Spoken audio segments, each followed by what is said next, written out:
我是冤枉的，我是冤枉的，我是冤枉的，来人，我是冤枉的。叫什么叫？我是冤枉的，大哥，大哥，这是哪儿？你们为什么要给我换地方？怎么着？嫌这地方不好啊？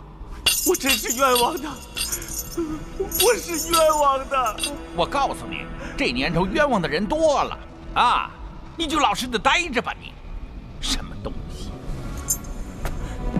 我是冤枉的。真是好本事，你装的可真像。你是戏子吧？我是冤枉的，我是冤枉的，我是冤枉的。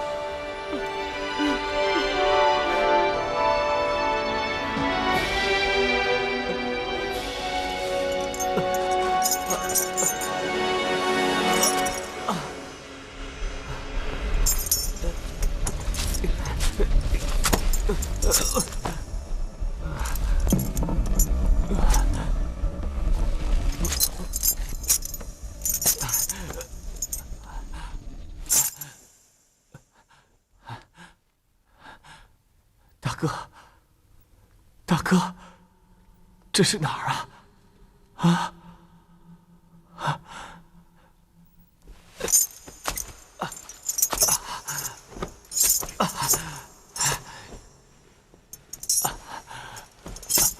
这位大哥，这是什么地方？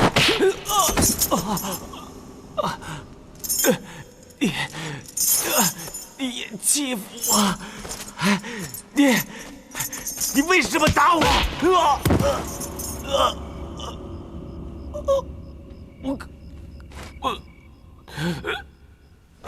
师妹，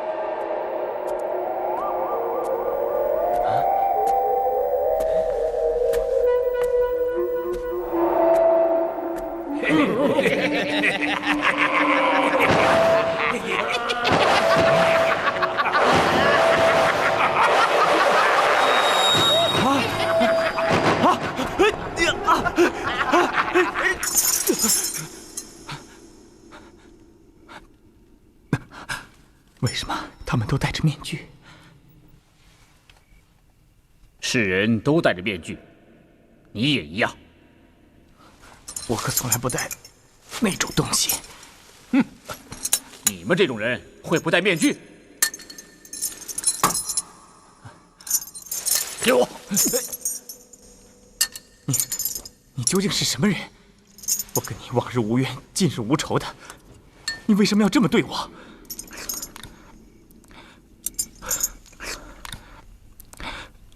我看你的样子，也像个练武之人，你为什么这么不讲义气？呸！你这种人也配得上谈义气？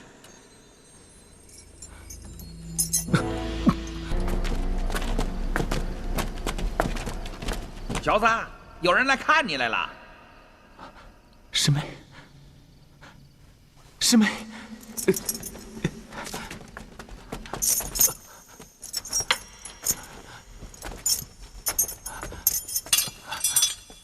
师哥，师妹，师哥，师妹，师哥，师妹，师妹，我是被冤枉的，你要相信我。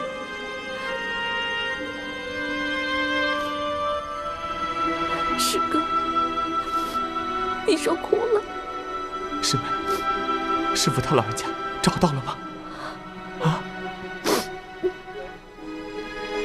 师妹，我不在你身边，师父也不在，你凡事都要小心一点啊！你现在住在哪儿？我没有地方去，暂时还住在万师兄家。师妹，那是一个害人的地方，你听我的话，听师哥的话，赶快搬出去。我往哪儿搬呀？我又没钱，爹爹又找不到。万师兄他待我很好，他这几天天天上衙门花钱打点，搭救你呢。他救我，我又没有犯罪，凭什么让他来花钱搭救我？我不要！凭什么让他来搭救我？你还倔什么？你为什么要做出这种事情？为什么要撇下我？师妹，你不相信我，你都不相信我了吗？啊，师妹，曲师妹，你不用伤心，尽了力就行了。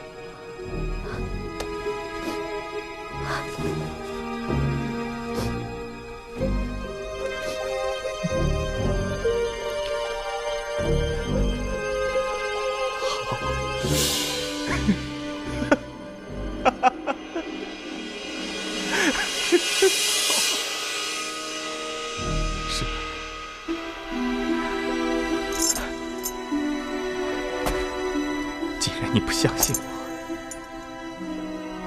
你干嘛来看我？狄师弟，这就是你的不对了。齐师妹为了你还病了一场。师哥，过去的事情就不要再说了，就盼着早日能够得到爹爹的消息。师哥，万师兄他在想办法救你出去呢。我不要让他帮忙，我不需要你们帮忙。万公子，时间可到了，该走了。大叔，让我跟师哥再说几句话吧。嗨，他一个死囚犯没救了，你跟他废什么话呀？是不是？师哥，你放心吧，我一定会求万师兄救你出去的。咱们两个一块儿去找爹爹。师哥，这是我做的腊鱼、腊肉，1双鞋子，还有2两银子。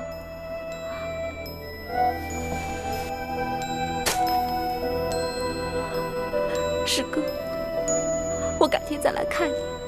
狄师弟，你不用担心，你的事就是我的事，我一定会向凌大人求情，免去你的死罪。我不需要你管，我不需要你们管我。你们走，你们走！我们这儿原本不让探监，是不是？啊，走走走走。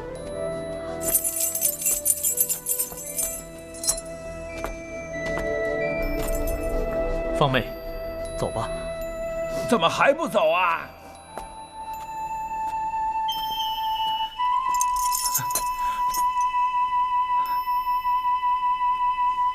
哎，行了行了，走吧走吧。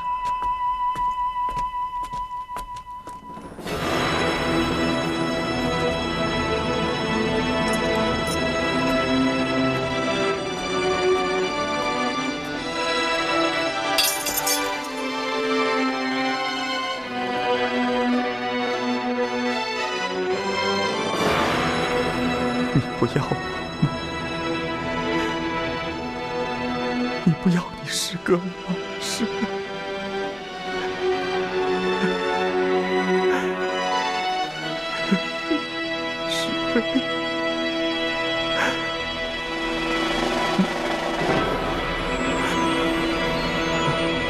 师妹，师父，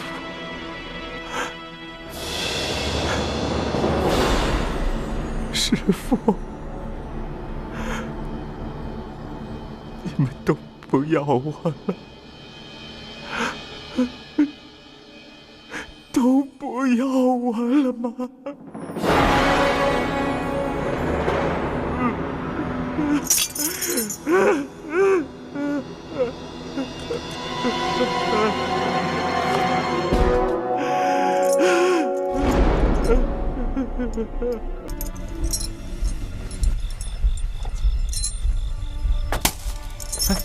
哎，你干嘛抢我东西？那是我的，你还给我！你干嘛抢我东西？你还打人！臭卧底！你说什么？臭卧底？什么是卧底啊？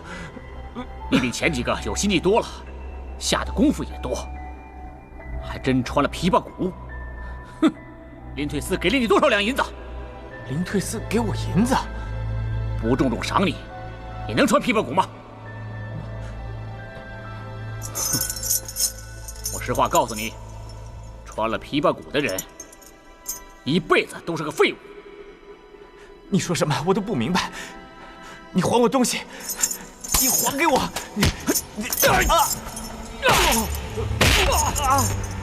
我打你个臭卧底！我打死你个臭卧底！干什么呢？哎，你吼叫什么？他打我！你赶快把他给我带走，否则的话，我打死他！你敢打死他？我告诉你，林大人非把你活剥了不可！哼！你们放我出去！放我出去！我要找我师妹！哎，什么？找你师妹呢？师妹早就跟那漂亮的少爷走了。什么？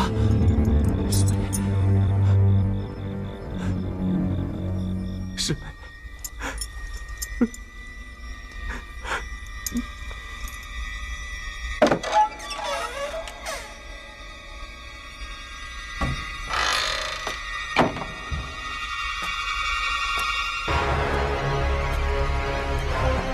说吧，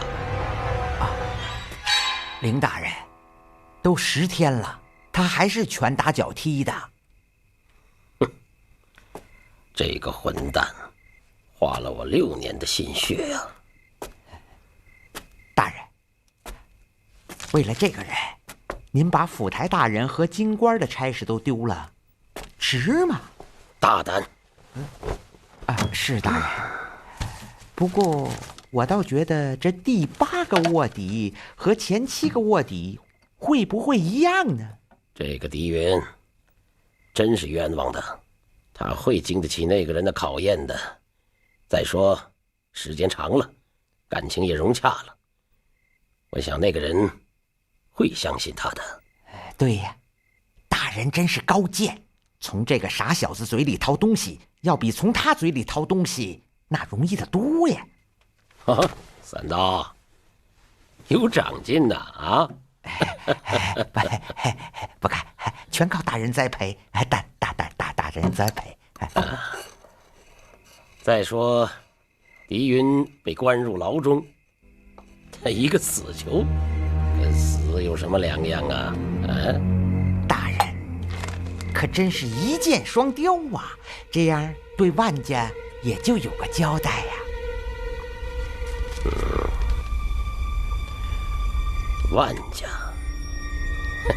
万家算什么东西？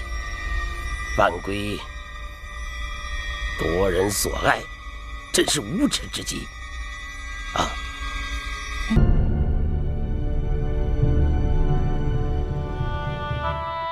越来越晚，时间又过去了这么久，师妹，你怎么还不来呀？是不是？你装模作样念什么经啊？想你师妹就出去，在这演戏给谁看呢？你凭什么出口伤人？我伤人，我还踹你！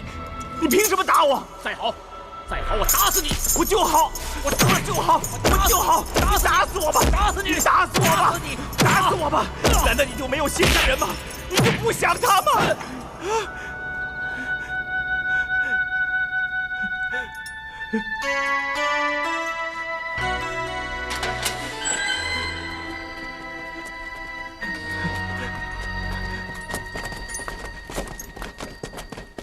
带走。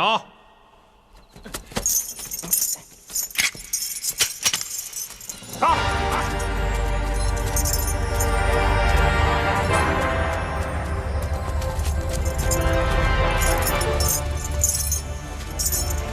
快走！要斩首了，这也好，这也好，省得我以后再受这样的苦。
好点了吧？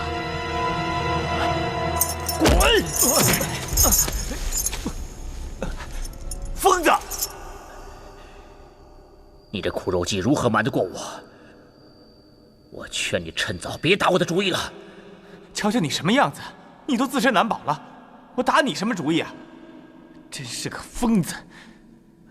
看你年纪轻轻的，作恶不多，不过是受人指使。要不然，我一脚踢死你！你真是个疯子，疯子！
这100两银子可全都在这酒里了。哦，这壶酒就值这么多银子呢。这坛子酒能帮人解脱痛苦。这么说你这还是善人之举啦？将心比心，与其让他在牢里年复一年的受苦，还不如让他趁早解脱。您说呢？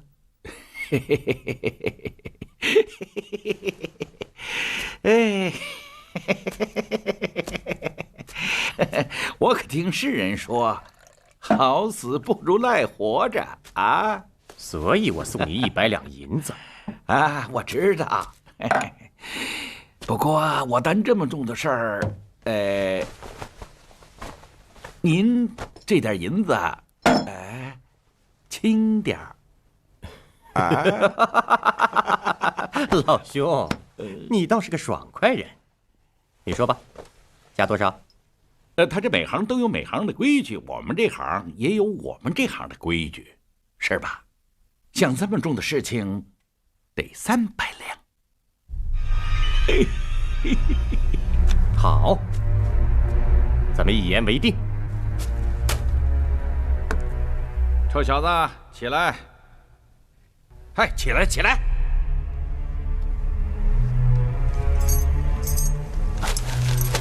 这是大姑娘送给你的年夜饭。师妹，师妹她来了。师妹，我告诉你，大姑娘她不想见你。嘿，你小子真是好福气，这食盒里全是好吃的，尤其是这坛酒。师妹，师妹她不想见我。哼。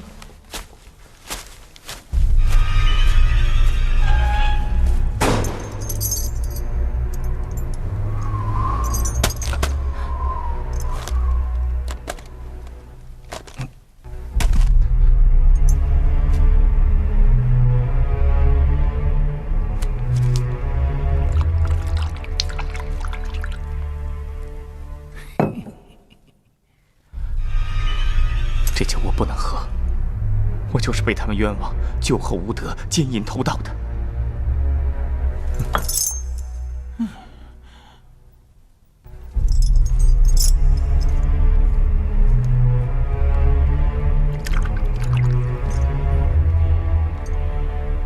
臭小子！可这是师妹送我的，我怎么能不喝呢？我要不喝，师妹会生我气的。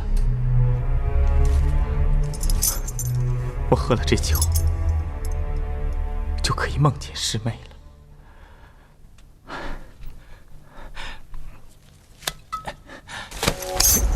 嗨，你干嘛抢我的酒？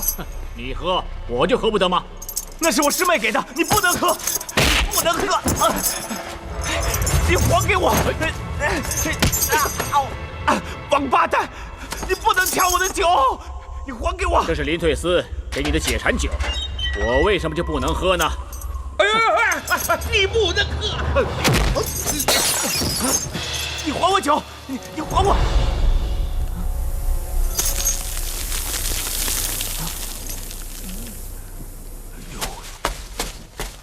酒里怎么会有毒呢？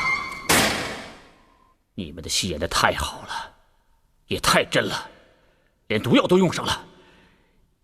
你小子，看来林退思是不想要你了。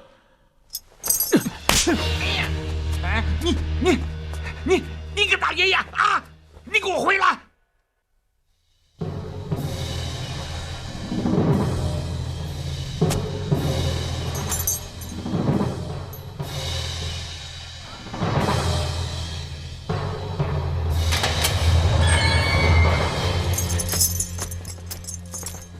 快，把它给我锁上！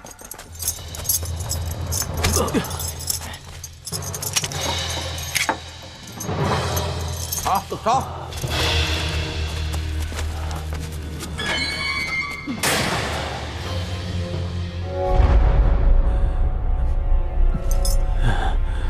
水。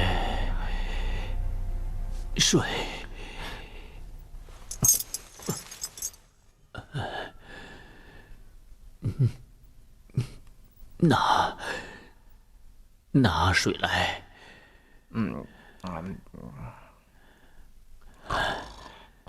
拿水来。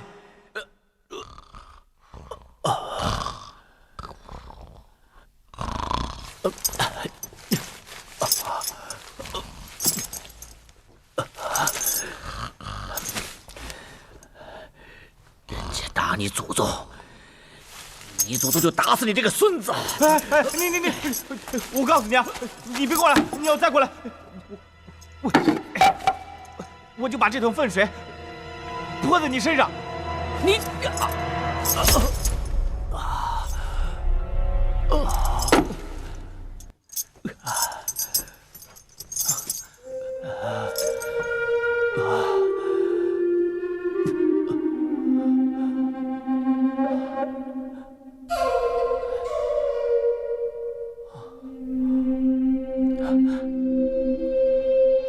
这阁楼里住的什么人？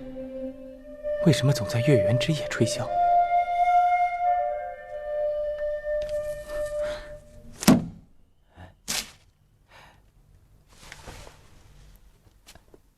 万公子出手这么大方，不知有何吩咐啊？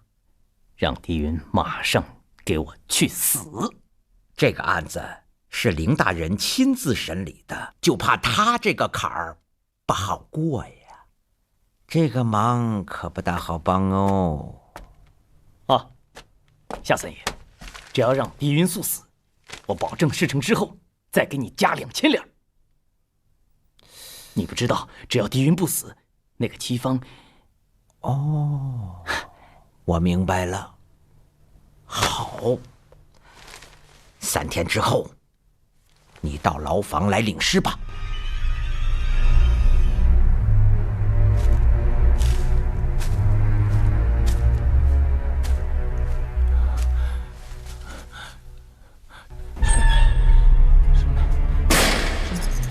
师妹，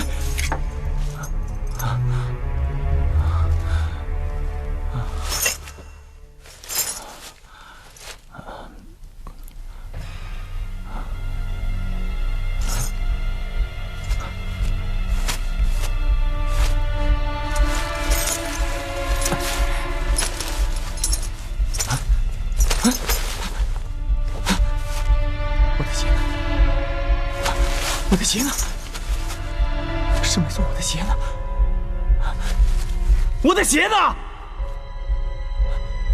我的鞋我的鞋！大哥，那双鞋你看到没有？喊什么？喊什么呢你？我的鞋！嘿嘿，鞋，来这儿快1年了吧？是不是也该孝敬孝敬你爷爷了啊？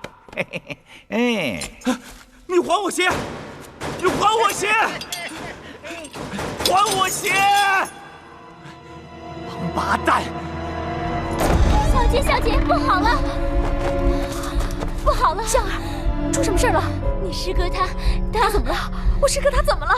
你师哥他死在牢里了。什么？小姐，抬出来吧。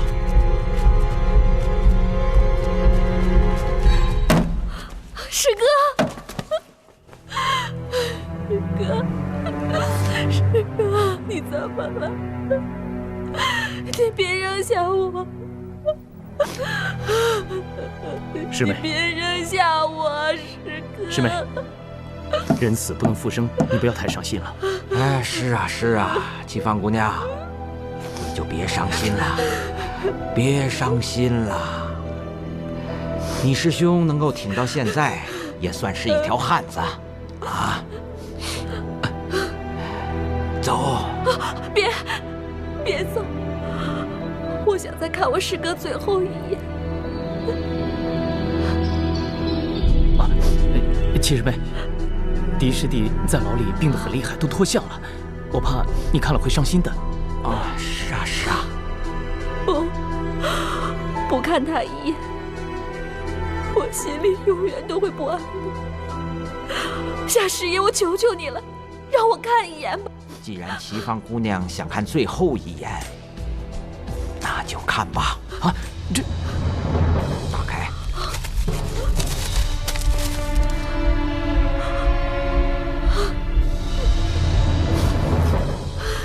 师哥，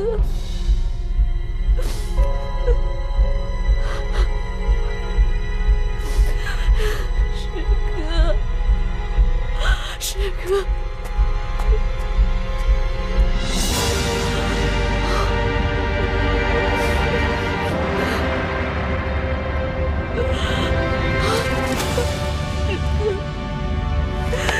师妹，师妹，你不要太伤心了。我已经托人买了上好的棺材，还有寿衣。今天晚上就把他安葬了吧。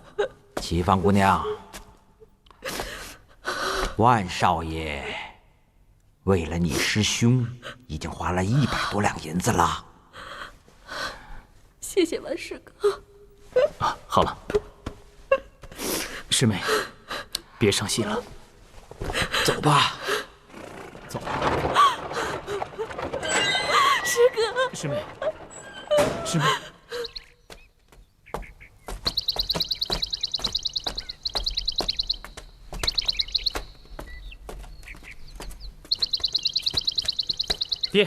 爹，都安顿好了？好了，昨天夜里就埋了。这下阿芳就彻底死心了。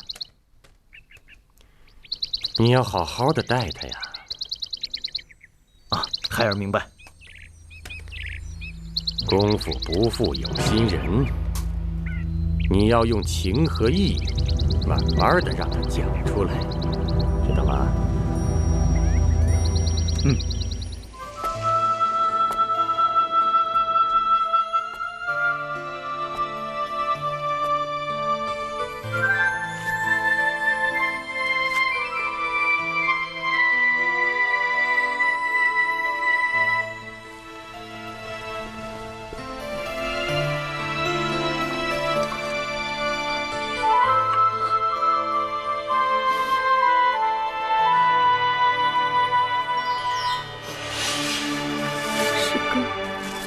你去，我也该走了。这木剑，我把他们都卖了。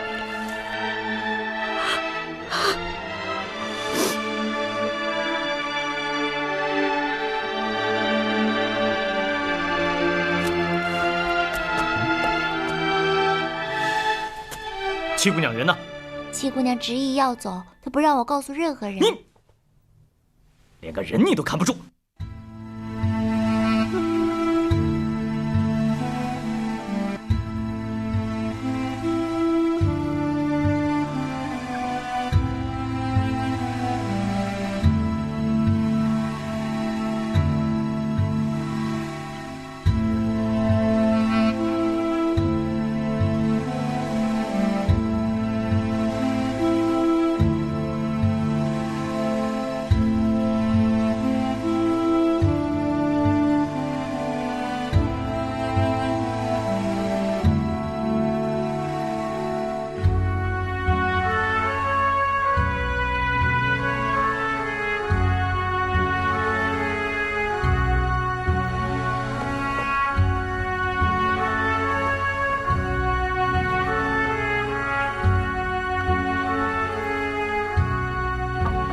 小二，小二，哦，来了！哎，客官请进。我们这儿有上好的客房。我不是来住店的，我是来找一个姑娘，18、19岁。哦，她长得非常漂亮，可能是1、2个时辰刚到。你想想，有没有遇到过？有，就住在这上面。来，客官，请。大姑娘。哎。大姑娘，有人找。哎，人怎么不见了？她是不是住这个屋？没错，就这个屋。哎，他还没给房钱呢。哦，她的房钱我来给。这被子还是热的呢。能去哪儿呢？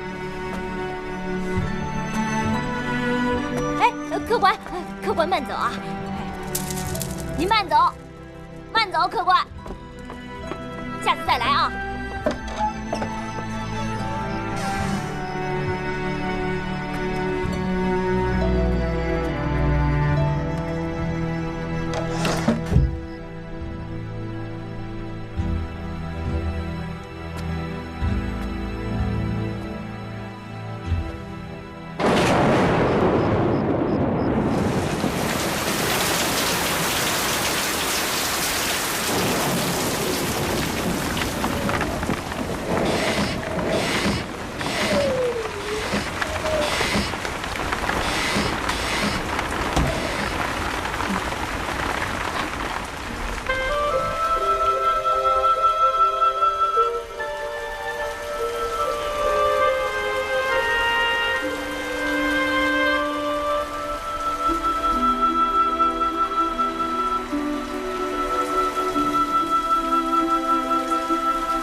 万师哥，赶快跟我进屋吧，快点儿，走吧。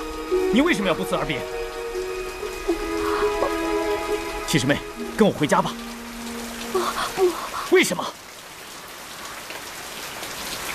你告诉我为什么？你知道吗？你走了以后，我们全家都在为你着急。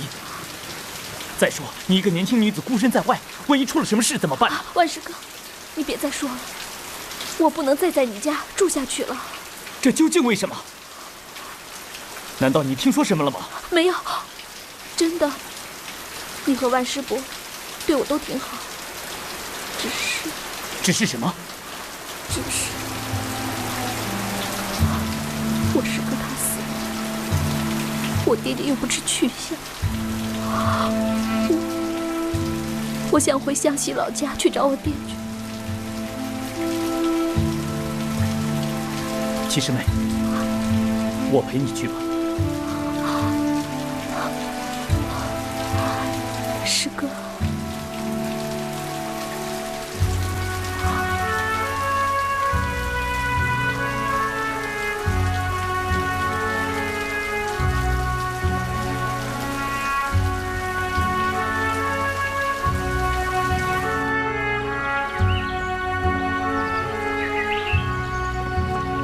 师妹，你看。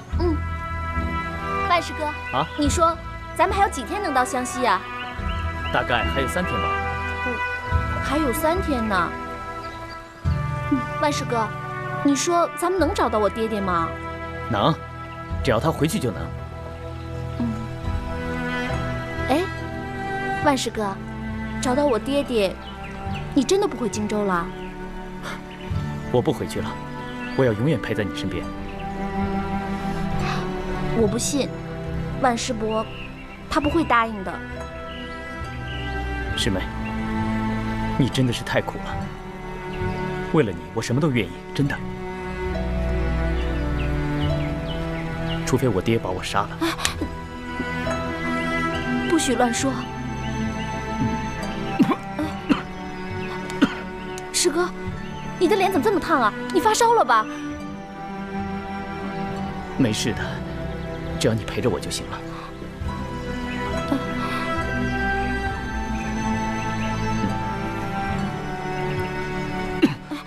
万师哥，你怎么样了？万师哥，咱们进去吧。啊！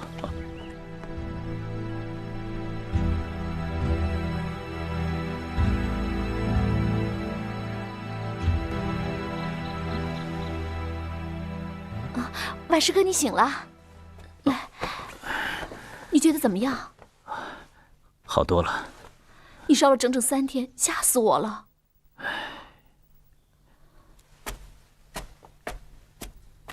这下耽误你回湘西了。万师哥，我不想回湘西了。你说的对，也许我爹爹他确实不在。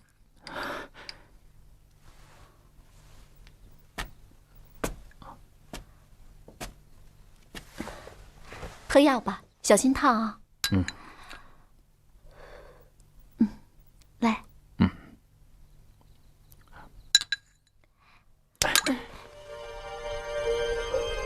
师妹。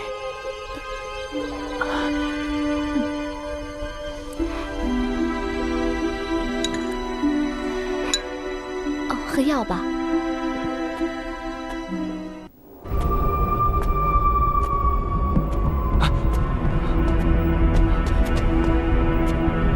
师傅，不，不！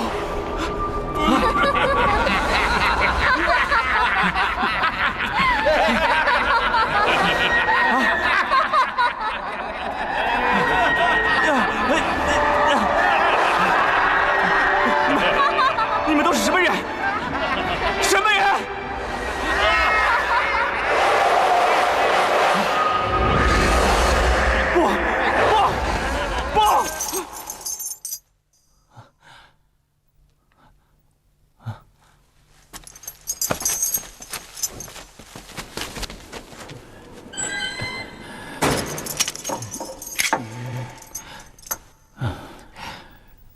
水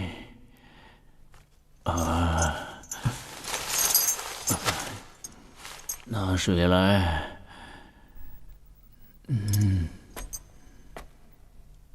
拿水来。水，拿水来。双滑，双滑。水，拿水来，拿水来，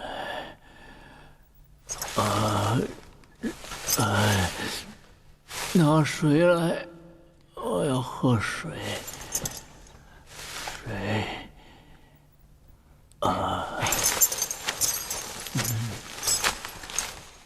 水。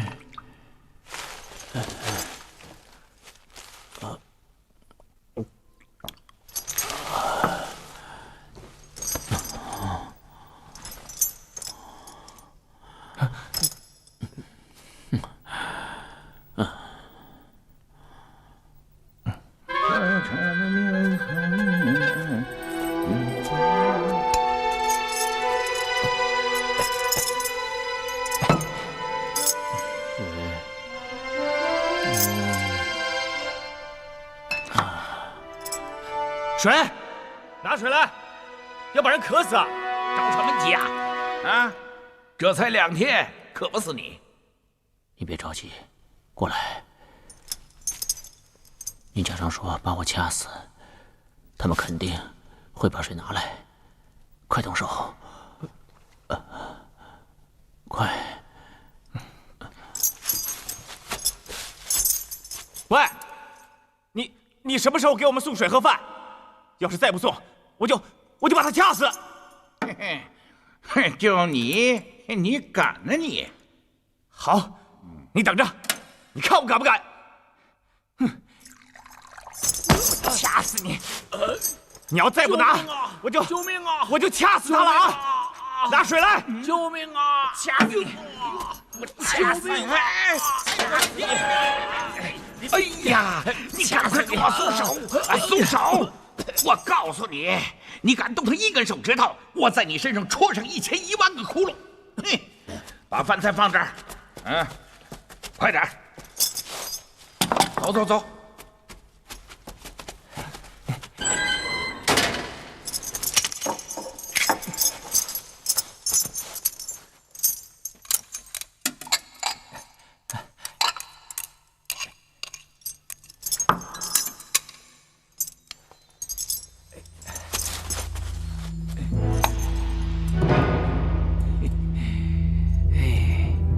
他俩进屋了，有门。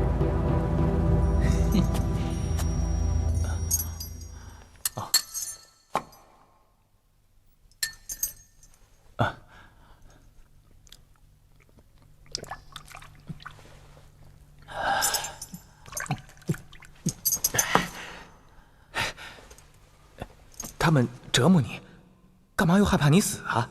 这是什么道理啊？啊？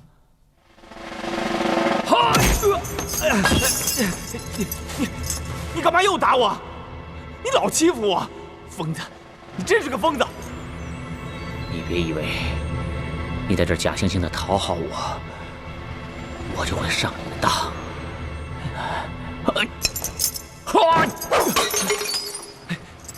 你这个疯子，你又疯了！我看你的疯病又犯了。你再说，我就打死你！说，这些都是我亲眼看见的。这么说，狄云入狱2年多了，天天挨丁点的拳头。哎，对，有时半夜也打他，有时他使好心，也照挨大补。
我的神照经终于练成了。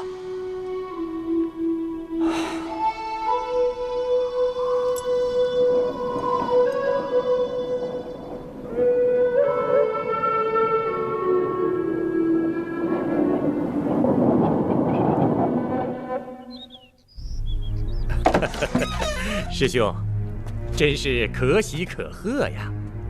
明天你要抱得美人归了，师弟恭喜你了。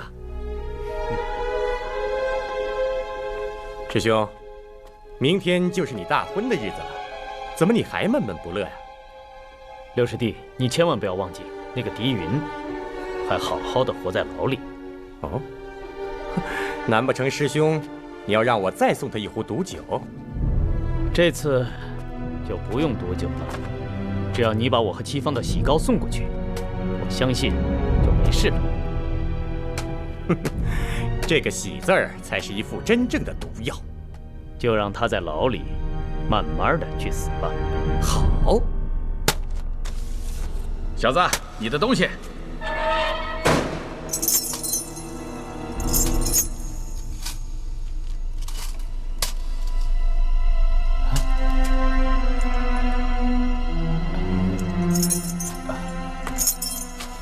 劳特大哥，大哥，这是谁送来的？怎么连我都不认识了？吴侃，对，正是在下。你来干什么？人家可没忘了你这个旧相好的。今天是万师嫂大喜的日子，她让我给你送来2只鸡、4只猪蹄儿和这16块喜膏。什么万师嫂？什么大喜的日子？万师嫂，就是你师妹齐芳姑娘。今天是万师兄和万师嫂拜堂成亲的日子，师嫂让我给你送来喜膏，还挺够意思的嘛。我不相信，你们万家的人没有一个好东西，就知道骗人。我才不相信你的话呢！不相信？你不相信？我骗你？我胡说？是七师妹，哦不，是万少奶奶。是万少奶奶让我给你送喜膏来的。我如实的告诉你吧，自从我师傅伤好了以后，他宽宏大量，让七师妹住在万府。这1年多，他跟我师兄卿卿我我，说不定明年生个胖小子。你胡说！你放屁！我师妹怎么会嫁给姓万的那个小子？你放屁！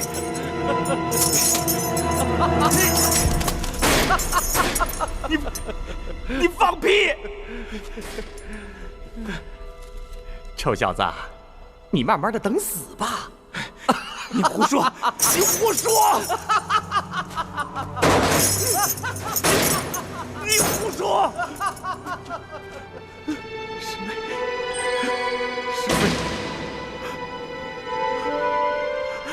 师妹，师妹，师妹，师妹！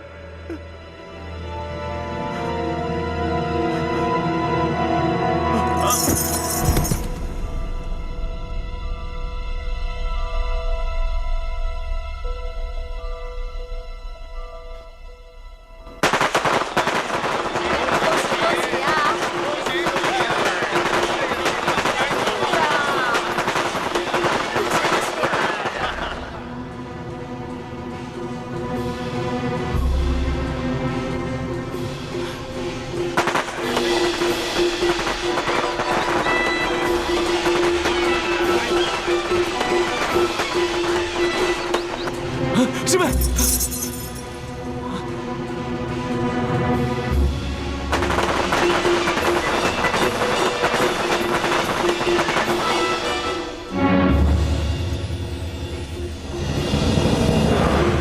一拜天地，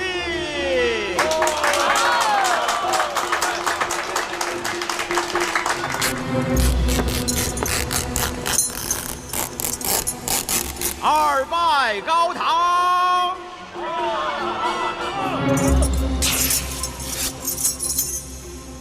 五祭拜拜拜，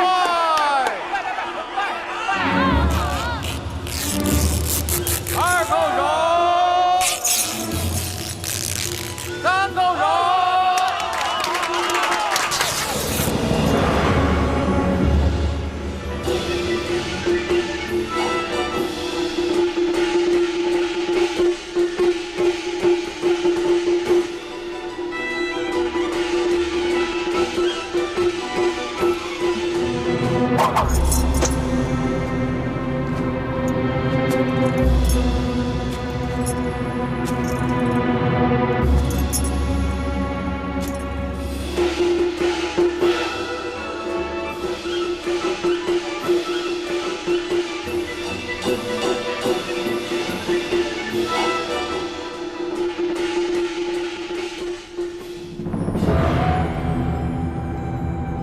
师妹，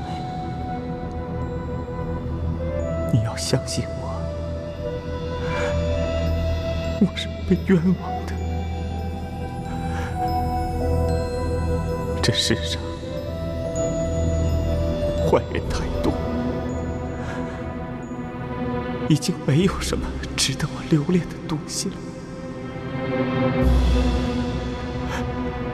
师妹，你要找到师父，保重自己。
干嘛要救我？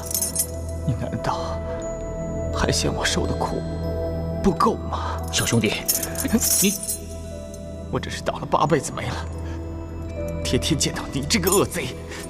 小兄弟，这2年你在牢里受委屈了，大哥在这里向你赔不是了。疯子，疯子！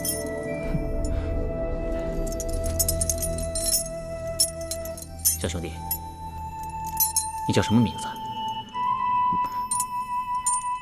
你叫什么名字？啊，丁点，目不识丁的丁，3分5点的点。我叫狄云。啊，都怪我疑心病太重了，一直把你当成歹人。这2年，让你在牢里受苦了，实在是对不起。你有什么委屈，对我讲讲吧。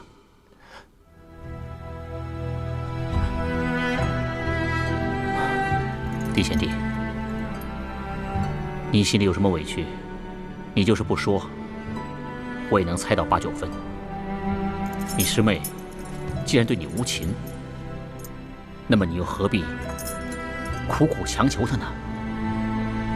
大丈夫何患无妻？将来找一个女子比你师妹好10倍、100倍，那又有何难呢？你不知道，你不知道，我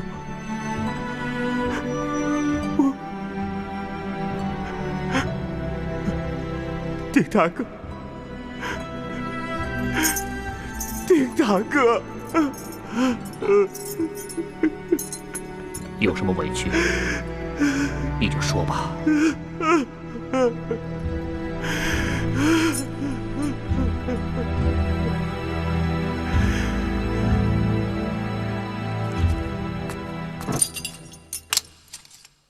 丁大哥，为什么你原来把我当作歹人，现在又觉得不是了呢？你若是歹人，就不会上吊自杀。我看你上吊多时，身体已经凉了，才用神照经救你。你上吊既然是真的，就不会是向我吃苦肉计的人。啊，丁大哥，你觉得我在向你吃苦肉计？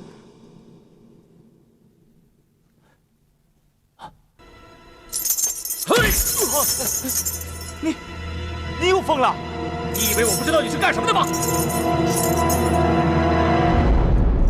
我打死你！你想骗我？哼！我要你的命！戴迪云，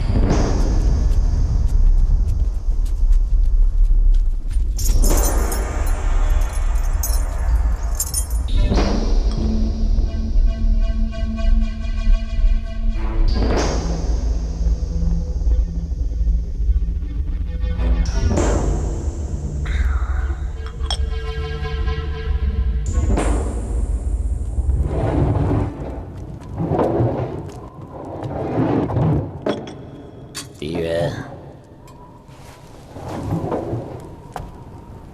你已经是定了死罪的人，2年多过去了，你知道为什么本官还不杀你吗？啊？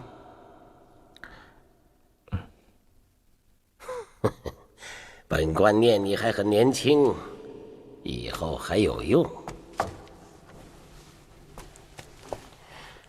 只要你能够听本官的话，说不定日后我还会放了你。哎，你是不是在和丁典交朋友啊？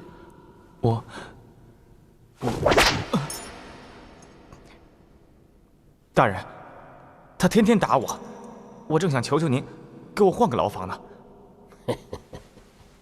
你知道他为何天天打你吗？他是个疯子，他动不动就发火。没错，没错，他是个疯子，但是你必须得忍着，啊，要继续和他交朋友，尤其要注意他说些什么话都记下来。你明白我的意思吗？我不明白。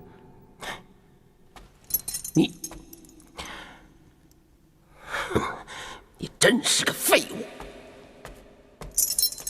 穿了琵琶骨的人，可不就是个废物吗？这话是丁典对你说的？不是。那我以前本来还有些武功，可现在全没了。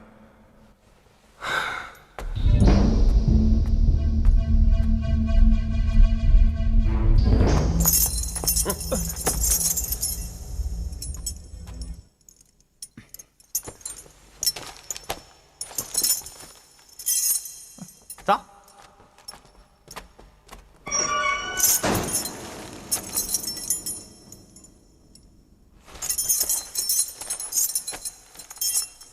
大哥，嘘，没事，他们都走了。看来林退思真的把你当成卧底了。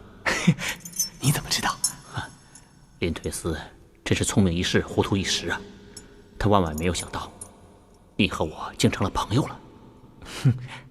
哎，他是让我跟你交朋友。哎，你没有说我和你成朋友了吧？哎呀，大哥，我再傻，我也不会说咱俩交朋友啊。哎，我说你是个疯子。这就对了。每当月圆的时候啊，林退思都要严刑拷打我，回来以后我仍然拿你出气。有人的时候，你千万不要和我很要好的样子，一定要记住啊！林退思一旦发现你和我成了朋友，你就会死到临头了。啊，这究竟是为什么？倘若林退思疑心你和我成了朋友，便会用毒刑拷打你，向你讨问一件事情。他们知道对付我难，而对付你这个毛头小伙子就容易多了。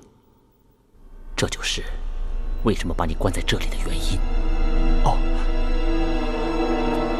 大人，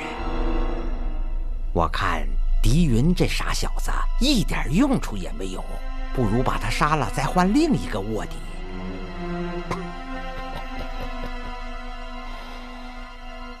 丁典明察秋毫啊！哼，真正的卧底，他一眼就看穿了。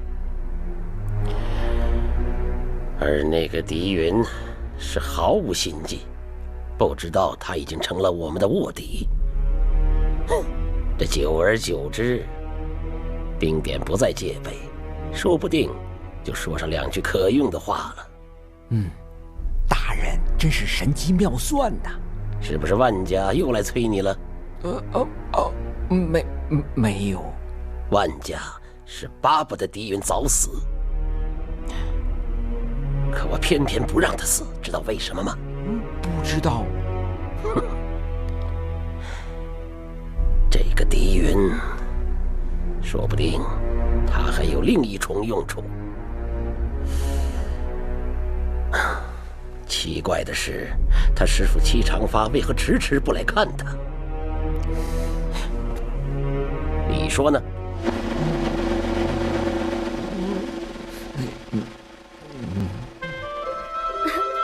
哇，这可真漂亮！那当然了，这里是跑马清泉。哎，师哥，为什么叫跑马清泉啊？因为当年关云长镇守荆州，带兵到这里，天气炎热，三军口渴难耐，他坐下的赤兔马更是焦躁不安，奋蹄狂奔，便踏出了这一串串清泉，所以后来的人便称他为跑马清泉。师哥，你知道的可真多呀。可是有一件事我不知道，而你会知道。那是什么？连城诀。连城诀是什么东西啊？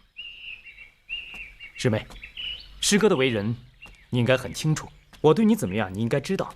这个连城诀真的是比我的性命还重要。连城诀？难道你爹真的没有给你提起过？哦，我想起来了。快说快说。就是那晚，为了那个什么连城诀，你爹爹和我爹爹打了起来，后来我爹爹还刺伤了你爹，然后他就无影无踪了。师哥，那个连城诀到底是什么东西啊？这么害人。是一本书。是一本书？原来你也不知道。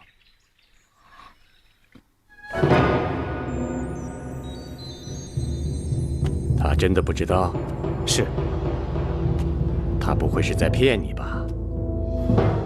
爹，阿芳绝对没有骗人的那份心机。要知道，这可是连城诀呀，再老实的人也会长出个心眼来的。不过成亲以后，我们每天形影不离，他的一举一动丝毫没有引起孩儿的任何怀疑，并且他对孩儿可谓是一片真诚。这个戚长发的心机也太深了，连他自己的亲生女儿都瞒着不告诉。哎，那狄云的连城剑法又是谁教的呢？哎，爹，您说会不会那个剑谱在狄云那个小子身上呢？狄云那小子没那个心机，他师父也不会把剑谱交给他。我们到他老家翻了个底朝天，也是一无所获。你说剑谱会在哪儿呢？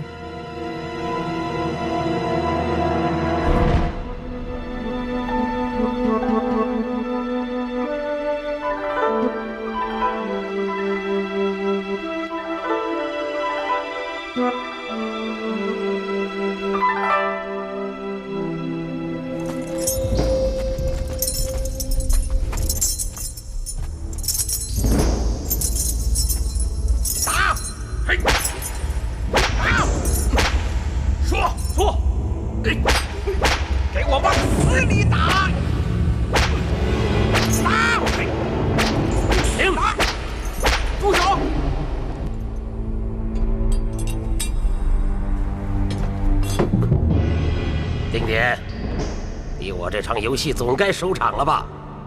啊，8年了，你就是一块石头，也该被捂热了吧？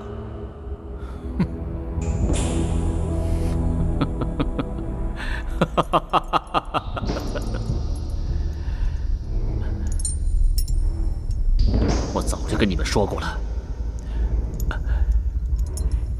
你就是打死我，我也不会说的。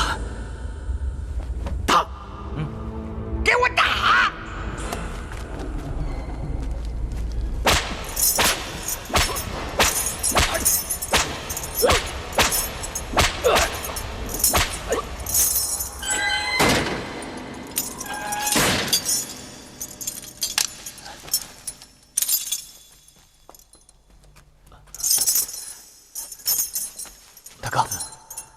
大哥，你伤得严重吗？啊！打死你！我打死你这个臭卧底的！打你跟打林退斯一样，我打死你！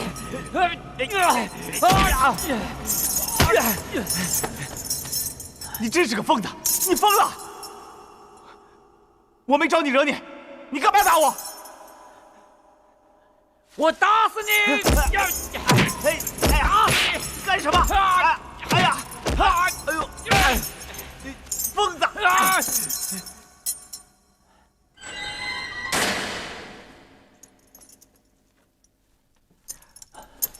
哎呦，兄弟，打疼你了吧？丁大哥，没关系，只要你能逃过了这一劫，做兄弟的也就心甘情愿了。我没交错你这个朋友。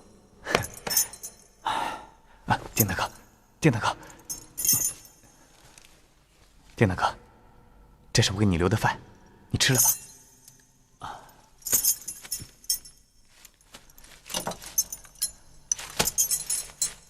丁大哥，为什么每次灵推斯打你都是在月圆的时候？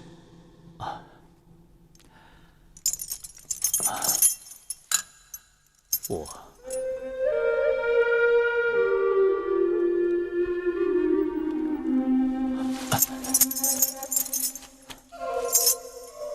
丁大哥，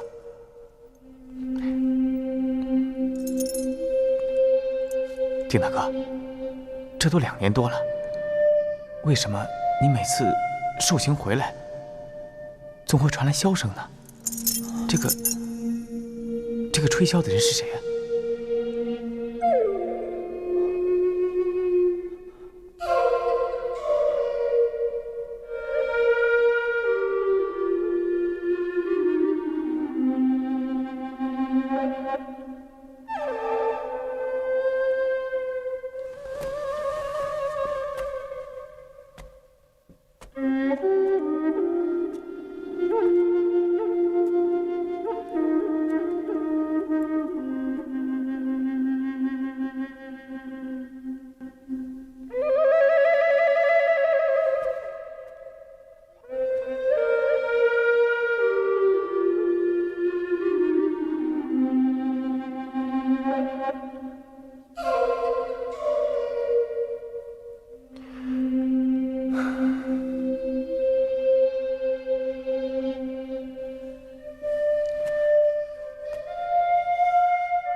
今天又是一个月圆之夜，我和这个掌握秘密的人又见面了，仍然是一口回绝，仍然是一无所获。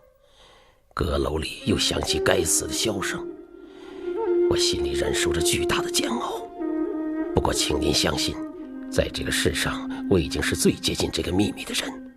哪怕是再拖3年、5年、10年，我绝不动摇，绝不半途而废。这么说，你所说的一切，都是那个姓万的万归他安排的？你入狱对谁有好处，就是谁安排的。万归为了讨好那姑娘，当着姑娘的面，拿出了一笔白花花的银子，送给衙门打点，好让姑娘心生感激。而这银子也确实送到了福台大人的手里。那银子也应该起到一定的功效。起到了，所以福台大人明知道你是冤枉的，也要判你死罪。你知道吗？你的罪名不过是行奸未遂，偷了些钱财，根本不用穿琵琶骨，在这死牢里关一辈子。这便是那些银两起的作用。丁大哥，我全明白了。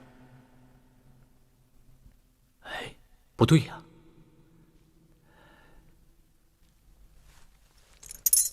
这计策当中留下了一个好大的破绽呢。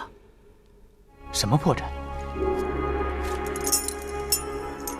这个破绽跟你师父有关系。我师父？你想想，你师父刺伤了你师伯，逃了出去，而五云手万振山在江湖上赫赫有名，他受伤不死的消息应该很快就被传了出去。你师父即便没脸见你师伯，可是他也应该把你师妹接回去啊。如果他把你师妹接了回去，那万龟苦心策划的阴谋不就全部落空了吗？对呀。你师父他为什么不接自己的女儿回去呢？这其中肯定有蹊跷。万龟他们也肯定料到这一劫，否则这计策不会是这样安排的。可这中间的蹊跷，我一时也想不到。丁大哥，我师父自从伤了我万师伯之后，惊恐之下，他肯定逃到了蛮荒之地，从此江湖上再也没有他的讯息。丁大哥，我师父是个乡下老实人，你就不用再多想了。什么？你说你师父是个老实人，他杀了人会害怕逃走？是啊，丁大哥，我师父的心地再厚道不过了。那个万师伯，他冤枉我师父偷了什么太师傅的什么剑谱，所以我师父一气之下，他就忍不住动手了。其实我师父，他心地可善良了。你笑什么呀？我不笑什么。丁大哥，你有话就直说吧，这其中一定有原因。你师父的绰号是什么？叫铁锁横江。那是什么意思？嗨，这种文绉绉的话，我原本是听不懂的。可是我猜想，可能是说我师父武功了得，敌人一般攻不进来吧。小兄弟呀，你自己才是老实的出奇呀！铁锁横江是叫人上也上不去，下也下不来。这江湖上谁不知道这个意思？你师父聪明机变，厉害之极，只要谁惹上他，他一定挖空心思去报复，叫人好似一只船在漩涡里打转，上也上不来，下也下不去啊！不对，我师父他不是这样的人。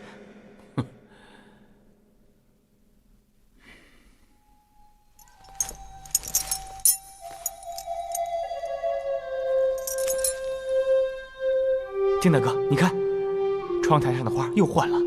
小兄弟，天底下受冤枉的不止你一个呀。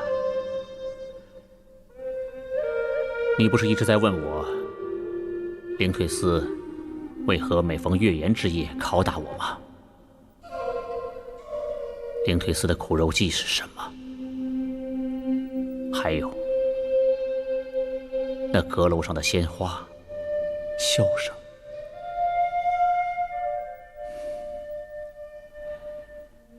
今天，大哥全都告诉你。哦，这一切还要从碰见你师父说起。啊，又是我师父。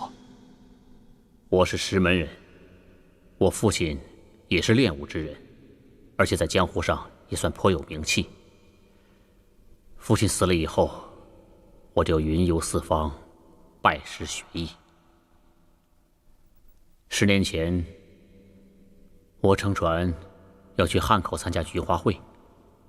一天夜里，船停泊在三斗坪，突然听到岸上有打斗声，是3个人在围攻一个老者。这3个都是两湖武林中赫赫有名的人物，其中一个是五云手万振山，啊，那是我大师伯。另一个是陆地神龙严大平，那是我二师伯，但是我从来没有见过。第3个人手持一把长剑，身手甚是敏捷。他就是铁锁横江气长发。啊，是我师父。对。啊，那个老者是谁？是他们的师父梅念生。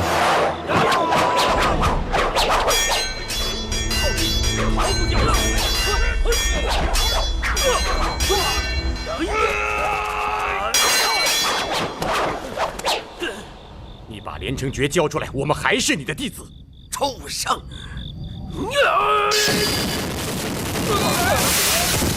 他们3个人跪下，招招狠毒，但仍无法取胜。饶了我吧！这时，清理门户。你师父以诈降之计骗取了梅大侠的信任，从背后刺中了梅大侠。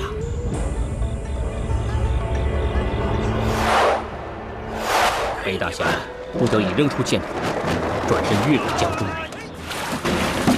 3人离去后，梅大侠被我所救。他临终前将神照经传给我，并告诉了我连城诀的秘密。谁知道血刀门却循着梅大侠的墓碑查到了我。他们围追堵截，向我索要神照经。为了不负梅大侠的嘱托，我从血刀老祖手中逃脱，躲进了长白山练功习武。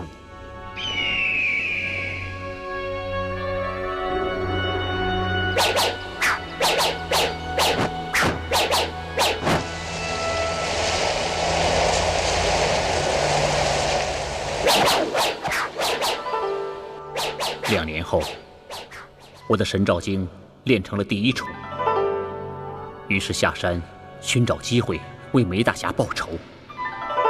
那一年，正赶上汉口又办菊花赛会。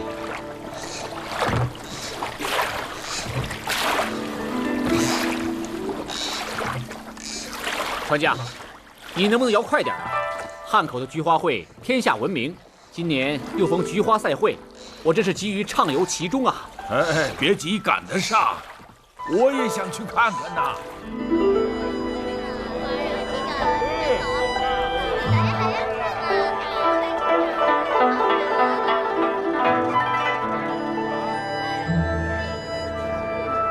我写这个，这是什么曲啊？这是演作写的呀。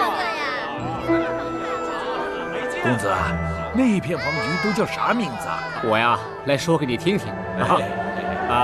你来看，这是黄鹤龄啊，你看，这个是暴君枝，这个呢，这盆菊花叫玉袍黄，淡淡雅香，浅浅明黄，赶成玉袍啊！那可是黄菊中的极品啊！哎呀，这名贵品种真是不少啊！哎，那红菊啊是醉贵妃、美人红，胭脂香，你看，还有绣芙蓉，那淡红的呀是锦荔枝。哎，你看看，真是花的海洋啊！只有在这淡然寒气的秋空下，才会开出这种骨骼傲然的花呀。哦，你看，那是西施粉、玉楼春。哎，咱们到那边去看看去。哎呀，这汉口的菊花会真是名不虚传呐。不过，真是可惜啊，太可惜了。公子，可惜什么呀？可惜没有绿菊啊。这个是什么呀？小姐，那个人他还知道绿菊呢。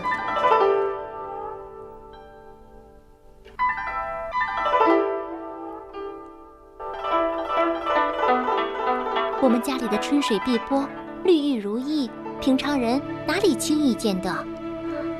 菊瑶，别乱说。我没乱说。那么多名贵的绿菊花，怎么会轻易摆在这种大庭广众之下？我看这个大哥呀，倒像个乡巴佬，没见过世面。菊友，这位先生，对不起，小孩子不懂事，乱说话。啊，没关系，没关系。菊花大赛开始啦！菊友，我们走吧。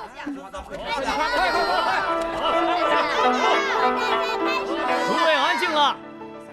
今天由各界贤达评花，选出菊花魁首。为了助兴，先做个猜谜作诗的游戏。谁能用这谜中字说一句与菊花有关的话，奖赏名菊一盘。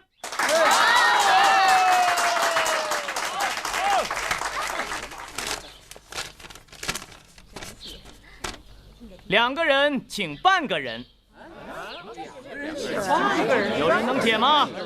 有人能解吗？公子，你能解吗？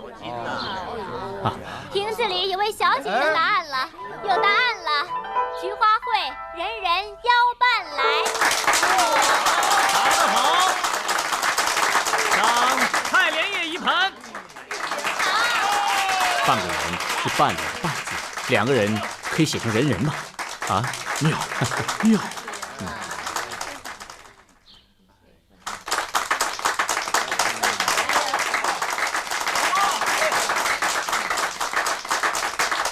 小姐，我们中头彩了。一头牛驮歪尾羊，有人能解吗？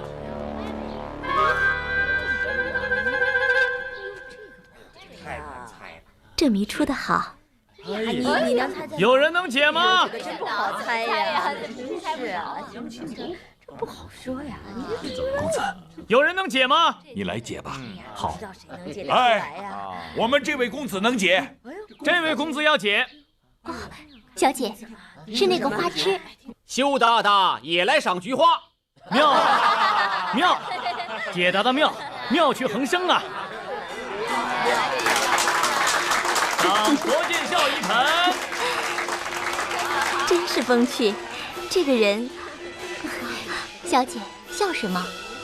我怎么不觉得哪点好笑？想想看，一个歪尾巴的羊下面加个丑字，不就是羞字了吗？丑字？可是那谜面上没有说丑字啊。傻丫头，子鼠丑牛，12生肖人人皆知。这丑啊就是牛，这歪尾巴的羊下面加个丑字，不就是羞字啦？是这样啊。今年的菊花魁首已由灵府的双飞燕夺得，不知有无雅士能即席赠诗一首，送此局中珍品，以助菊花赛会雅趣。小姐，太好了！公子，快上去吧，那位小姐在看你呢。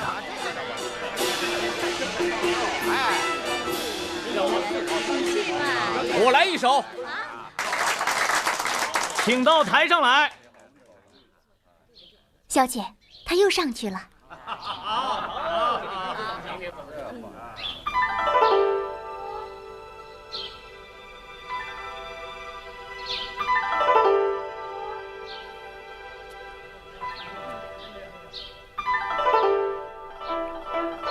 他是丁点吗？对，是他。走，我从广寒来，孤芳何人赏？居傲不媚春，偏爱秋色凉。纤纤淡娥黄，倩倩素心长。犹为深闺计，且伴一缕香。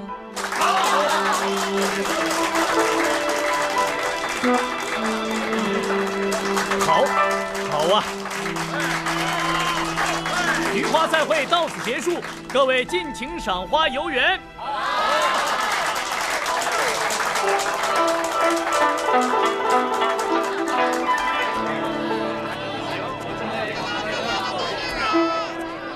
公子，快下来，我们走吧。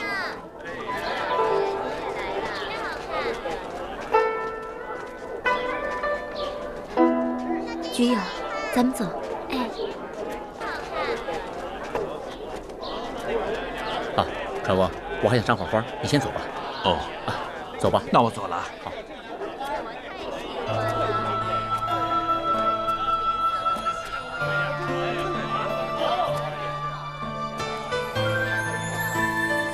小姐，刚才那个人还站在那儿看我们呢。哎，你说他是不是有点疯了？别胡说。花可真漂亮啊，公子。她是武昌林翰林家的小姐。哦，咱们这一带出了名的美人呐。她家可真有绿菊吗？她家里的花卉当真是世上少有。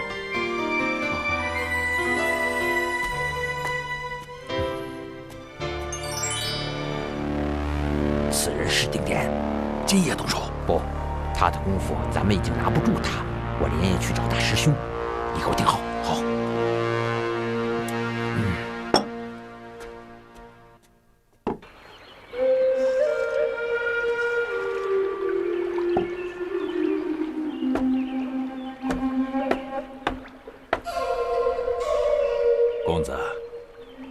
公子，该吃饭了。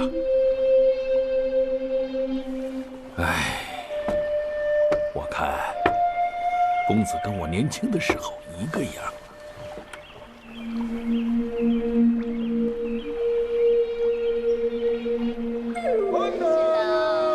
好，花布，过来看看花布喽。新鲜的包子，花布，来呀，客官。吃点包子吧。过来看看花布喽。新鲜的汤包。哎，好，哎，您拿好。好，这颜色很美。哎，我这就给你包好啊。好。看这个颜色。汤包，汤包，新鲜的汤包，快来买汤包啊！汤包，来俩包子。哎，好，我给你拿啊。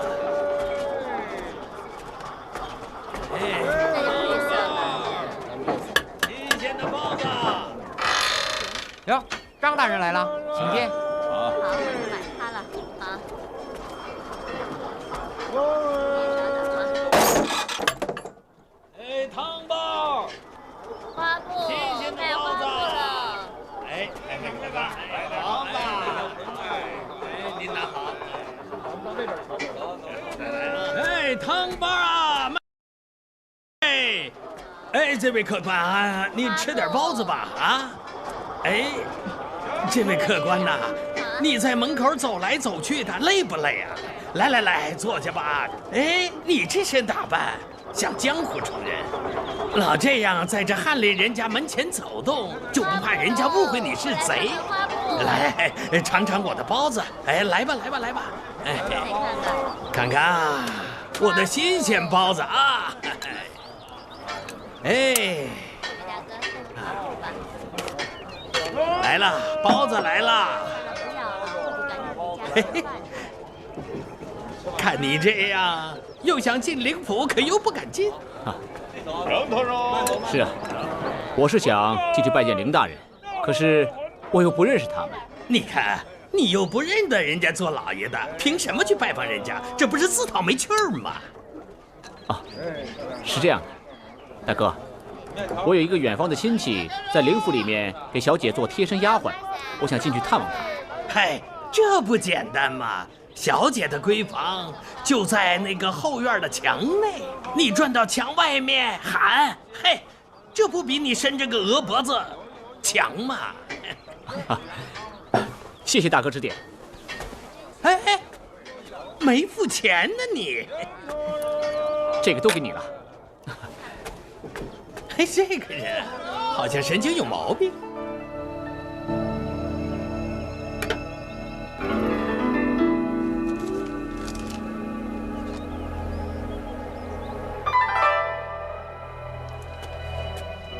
小姐，在想什么呀？啊，没想什么。君从何处来？随俗入我乡。曲阜菊花会，同为赏秋光，会后各离去，衣袂共带香。悠悠1000里，君可忆武昌。小姐，你说什么也没想，可是你自己泄了密。你呀，是在想菊花会上那个花痴吧？小姑娘，乱说话！我打你！别打！小姐，他来了。小姑娘家还乱说话，我打你！没有，真的是他，你看。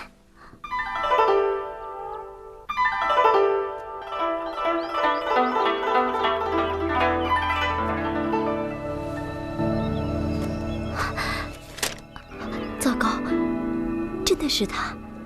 哎，小姐，真是他，怎么糟糕呢？哎呀，你小孩子家不懂。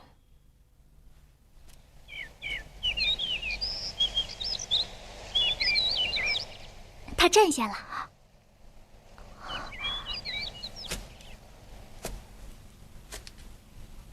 他正抬头看我们的窗子呢。菊友，你别看了。啊不，你还是看看他在干嘛。他站在那里，一副不打算走开的样子。别理他。可是，他为什么要来这儿啊？可能是想看我们家的绿菊，就自己来了吧。真是个呆子。从此，我每天一早就去凌小姐阁楼的后墙外，眼巴巴地望着她的窗户。也许她会在窗台后露露脸，也许她能让我看看她的绿菊。我从早上站到晚上，日日如此，一连站了3天。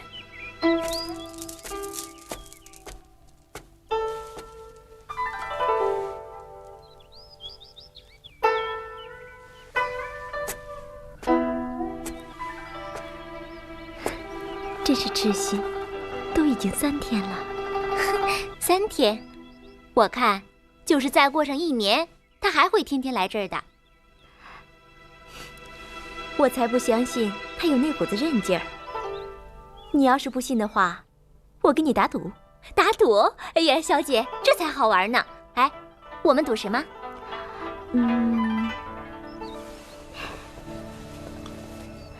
喏，好漂亮，我正想要枚戒指呢。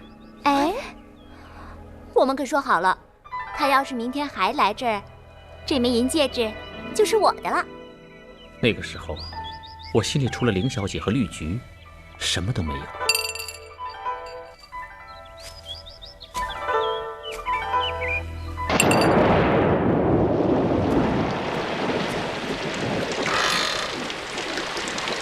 怎么下雨了？今天怕是我该输了。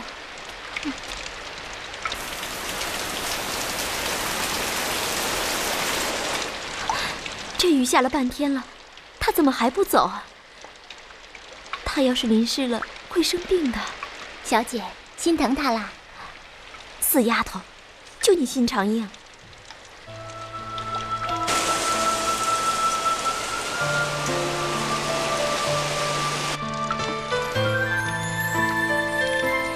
菊友，菊友，你说怎么办呢？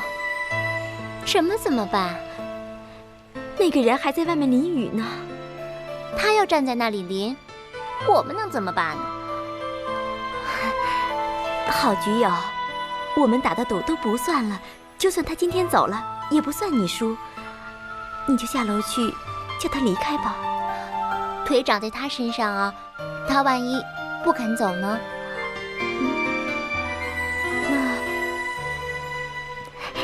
那你就跟他说，让他明天再来，就说我会把绿菊花放在窗台上面，让他明天来看。死丫头，你笑我？没有没有，我笑那个痴呆子。行了，死丫头，快去吧。哎，居友，你把雨伞拿上，让他快回去吧。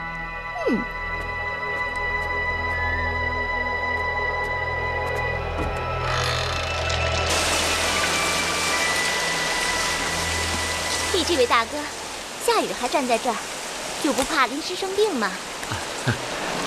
我就是想看看绿菊花嘛。小姐说明天把它放在窗台上。你们小姐真是太好了。好什么呀？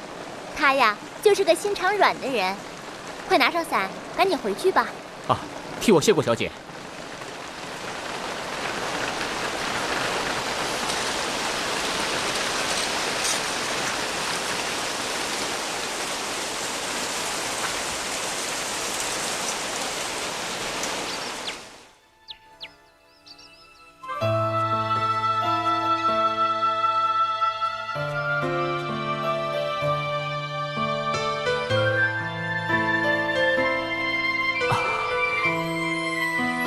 这是凌小姐为我摆的鲜花。凌小姐，凌小姐，她看见我了，她看见我了。小姐，你才看他一眼，他就像遭了雷击一样，动弹不得了。这天底下哪有这样的痴人？从那天起，凌小姐每天都在窗台上摆一盆菊花，春水碧波，绿玉如意，宝君枝，海云红，紫玉莲。我每天都去观赏，我的心沉浸在无边的幸福中。小姐，那个呆子痴心的很，我看他要是见不到你呀，非得死在墙外面不可。那怎么办呢？你干脆就见见他吧，反正你整天闷在这闺房里也没意思，你们一起聊聊花花草草的，不是挺好吗？你别胡说了，这怎么成啊？男女授受不亲。哎，小姐，其实是想见见他吧？你可是怎么见啊？要是被别人知道了，会看不起我的。哎，小姐那天叫我拿把伞送她，她还没还我们呢。一把小小的雨伞，怎好意思要啊？哎呀，这只是个借口啊。今天晚上，我叫她拿伞来还小姐，到时候你待在角门后面，想见她就去见，不想见她，我把她打发走就是了。那怎么好啊？小姐，我去了啊。哎，居友，哎，那个呆子，你等着啊。好的，好的。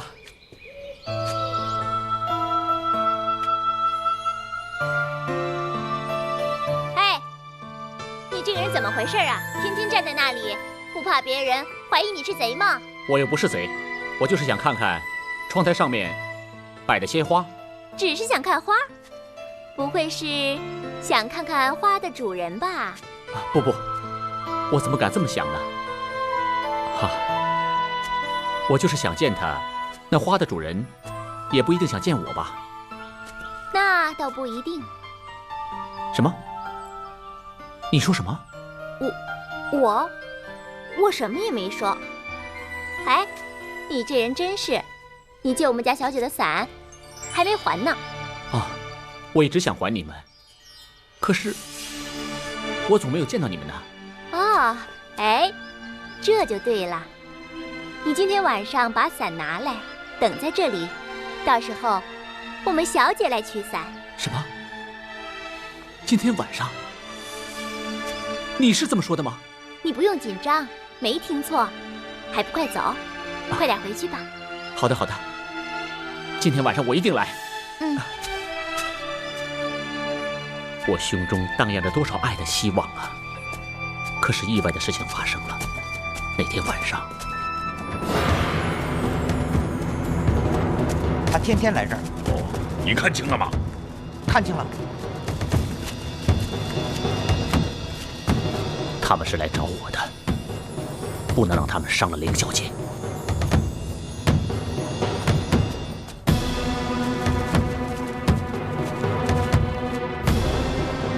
诸位，别来无恙吧？就是他。你是丁典？在下行不更名，坐不改姓，我就是丁典。敢问尊姓大名？我乃血刀老祖，座下大弟子，宝相。2年前，你从老祖手中逃脱，让我们找得好苦啊！今天落到我的手里，嘿嘿，把连城诀交出来吧！既然你们来了，就省得我上雪山找你们。不过，这里地方窄小，我愿与你们到灵山了断此事。好。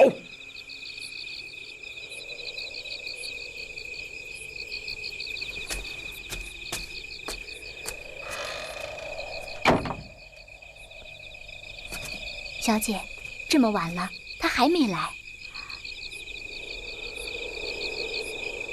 哎，他不会是病了吧？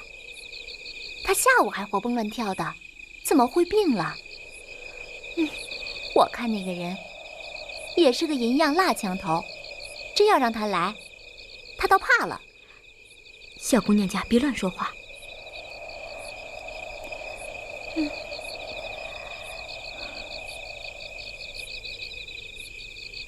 菊友，咱们回去吧。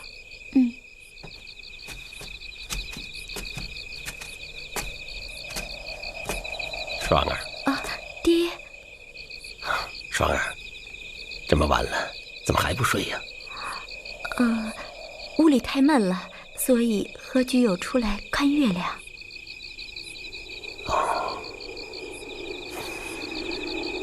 秋风凉了，快回去吧。哎，那爹也早点歇息吧。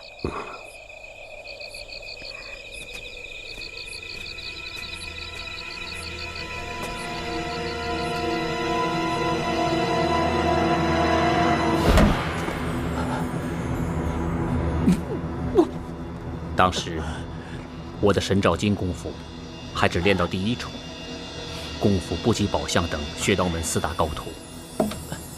恶斗中被打成重伤，奋力冲出重围，坠下悬崖，幸好被一棵枯树挂住，才保住了性命。挣扎着爬回到汉口的客栈。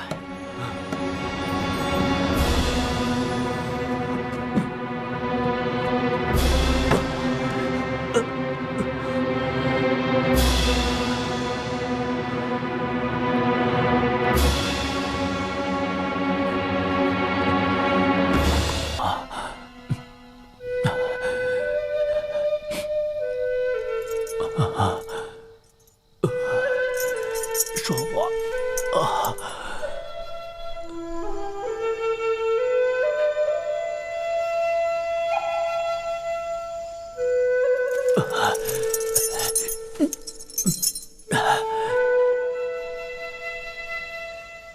说话，我看见你了，是你在为我吹箫。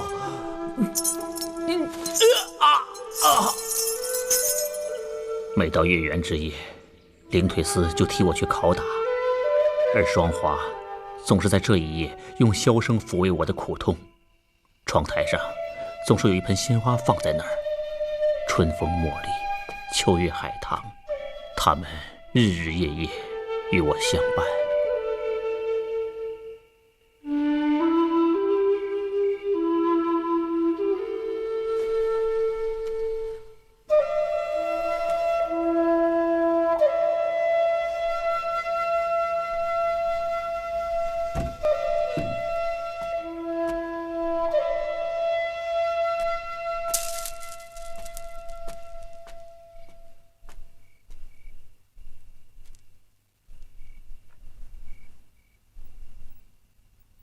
你怎么不吹了？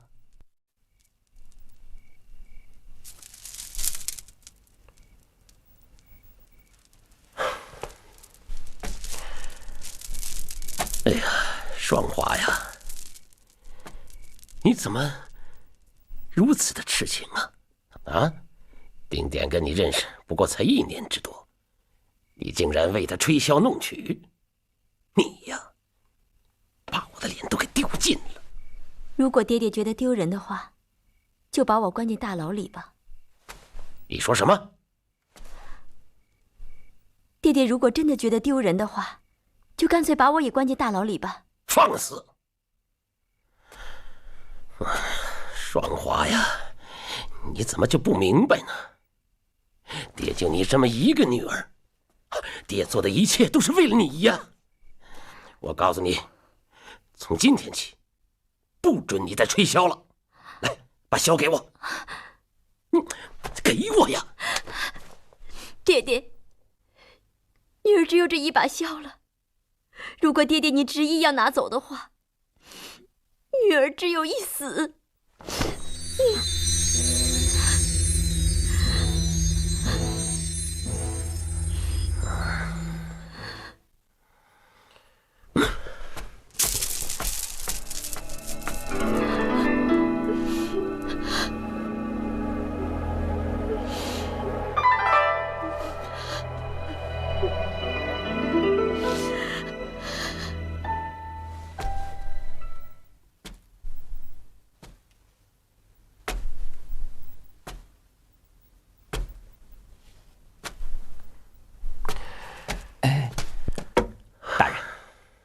这丁典入狱都快2年了，他还不肯交出连城诀，咱们是不是另想个办法？哦，你有什么办法？大人，您还记得2年前我给大人献的那个计吗？你是让我答应丁典和小姐的婚事？哎，对，大人。凭着丁典对小姐的这份痴情，如果你现在答应他们的婚事，那丁典肯定会交出连城诀。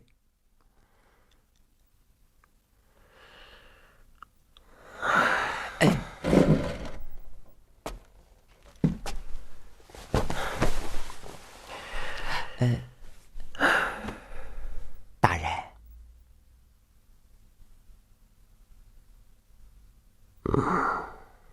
好，我这就去办。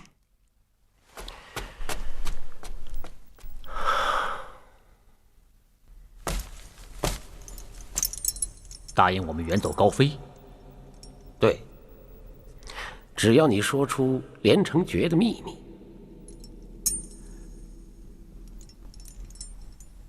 我要见见双华。好，好啊。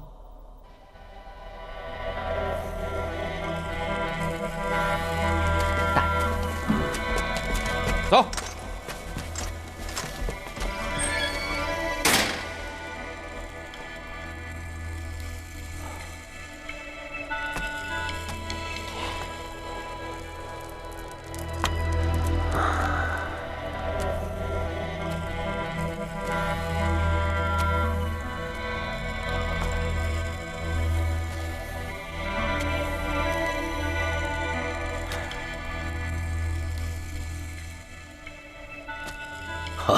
双儿啊，我们老是这么对峙，也不是个办法吧？啊，双儿，我想了好几天了，哪有当爹的去毁了女儿的幸福啊？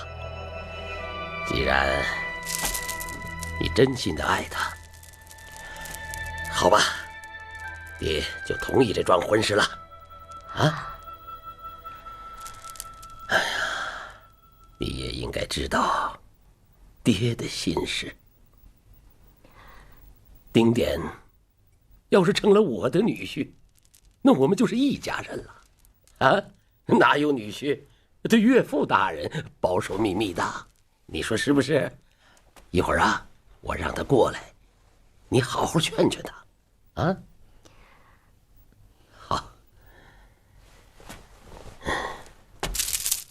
来人，有请丁大侠。是。哎，啊，快，给他披上。啊。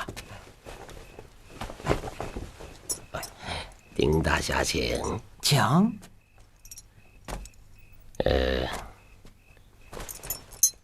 丁大侠，既然你和小女如此相爱，那本官只能成全你了，请吧。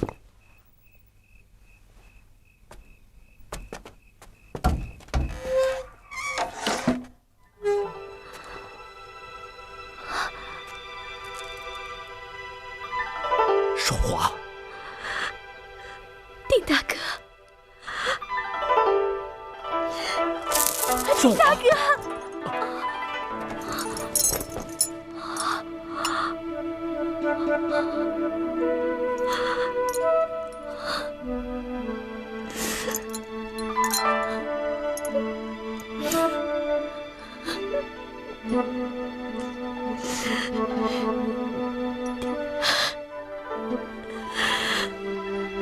丁大哥，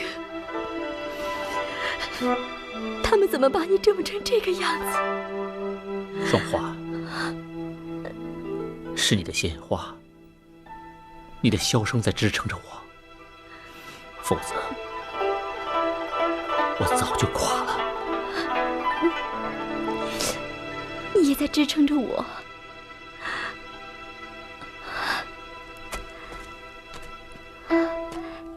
你看，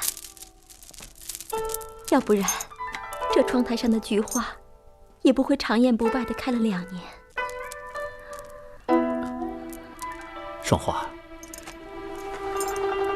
你为我受了这么多苦，你觉得值吗？丁大哥，为了自己喜欢的人，无人会以为是苦的。丁大哥，双华永远是以前的双华。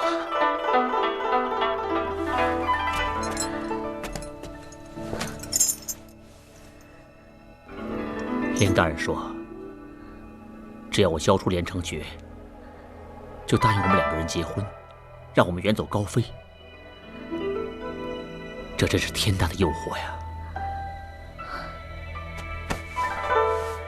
丁大哥，你看呢？贪欲是人心最大的恶魔。凌大人是不会让一个知道连城诀的人活在这个世上的。我交出连城诀之日，就是我被杀头之时。大丈夫死不足惜，只是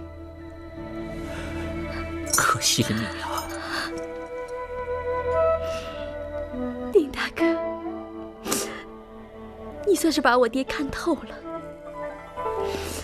你不能交出连城诀，你要是交出来的话，恐怕以后听我吹箫、看窗台上花的日子也都不会再有了。自古以来，大男人忠孝不能两全，痴情女子恋与孝也不能两全。我爱你，只有不孝了。我要活下去，就算是这样守着你，我也是幸福的。丁大哥，你不要交出连城诀。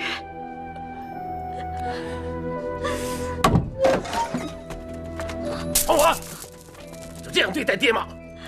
爹，女儿不孝，请爹惩罚。带走！爹，带走！不行，你们不能带丁大哥走。双华，双华，你不要哭。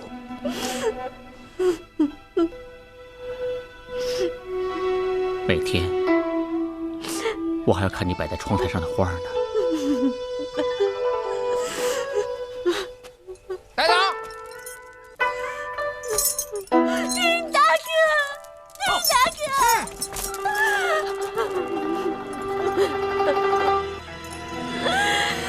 丁大哥，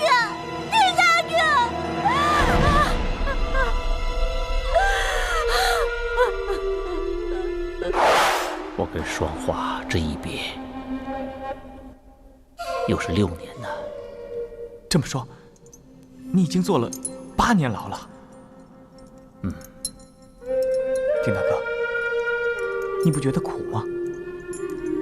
说苦也不苦，皮肉之苦算得了什么？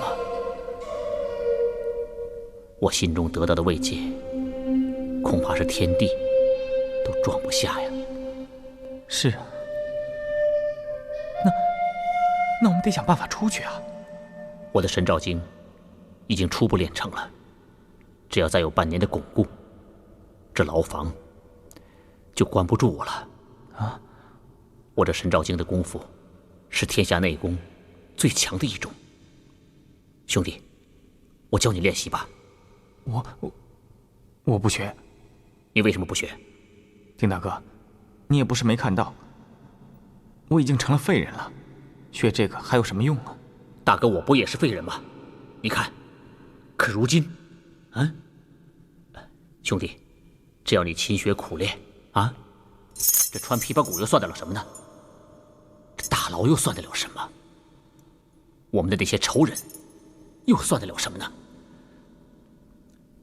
好，我学。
谢谢各位，谢谢各位啊！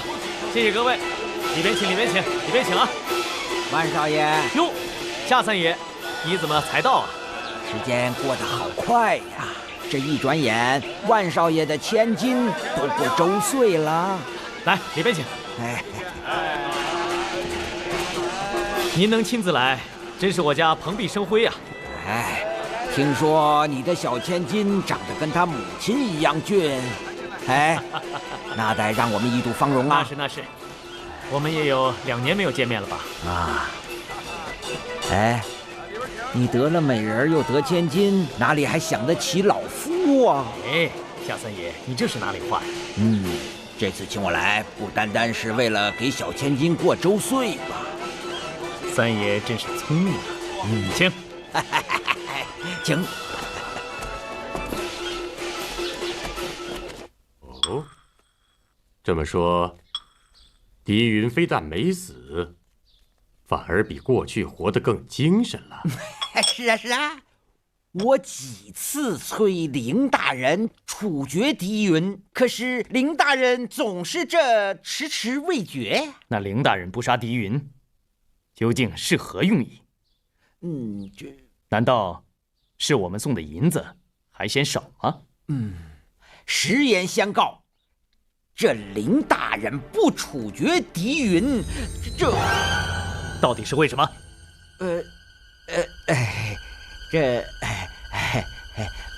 我不太清楚。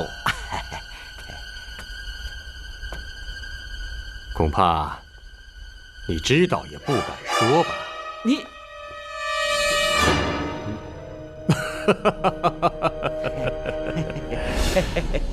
夏三刀，这么多年，你收了我万家多少银子？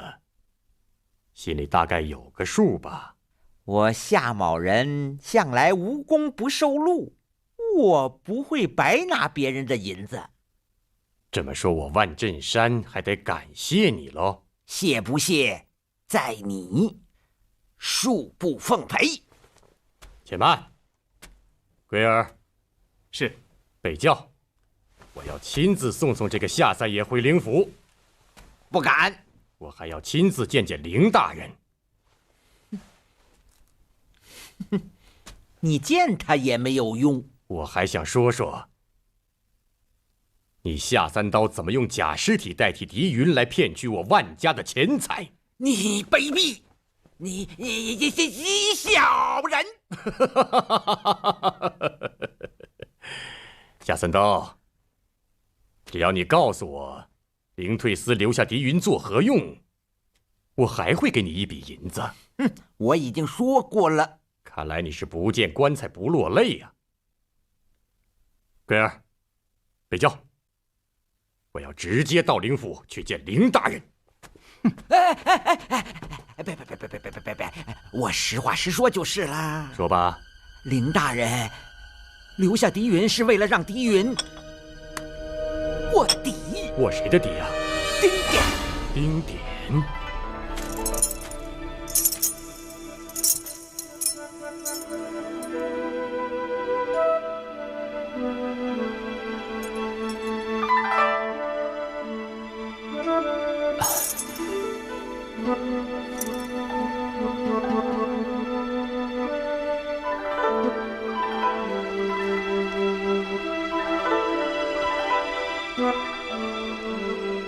双花，再有几天，我就可以接你出去了。